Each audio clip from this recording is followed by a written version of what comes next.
नमस्कार, प्रणाम। स्वागत करती हूँ अपने यूट्यूब चैनल दीपिका पंडित ऑफिशियल पे। सुनाऊंगी आप सभी को आसानी मैया का गीत। अगर अच्छा लगे तो प्यार दुलार आशीर्वाद जरूर दें और कमेंट में बताएं आसानी मैया का गीत कैसा। गलियाँ की गलियाँ पिरैया वसानी मैया के करे घरवाना। आसानी मैया दई है दर्शनवा हो के करे घरवाना। गलियाँ की गलियाँ पिरैया वसानी मैया के करे घरवाना।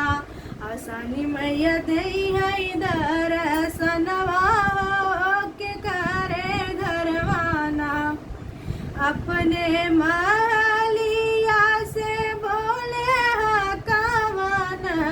रम हमारे घरवाना। आसानी मैया दई है दर्शनवा हमारे घरवाना। अपने महलिया से बोले कवन रम हमारे घरवाना। आसानी मैया दई है दर्शनवा हमारे घरवाना। के हमरे घोड़ावा के सानी भूसी करी है हो के कारी रनियाना।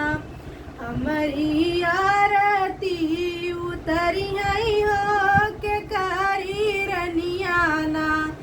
हमारी आरती उतरी है हो के कारी रनियाना। हम तो हरे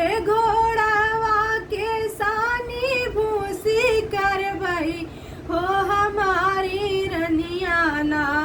तुहरी आरती उतरी है हो हमारी रनियाना।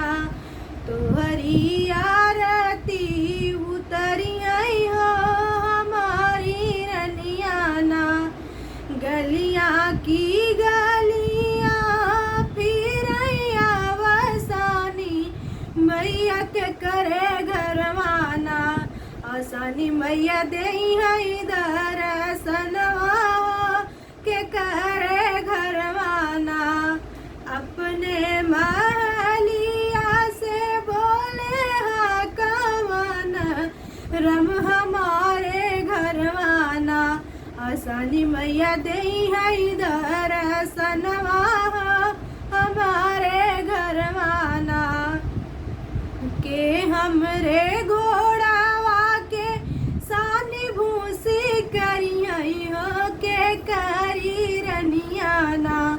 हमारी आरती उतरी है हो के करी रनियाना।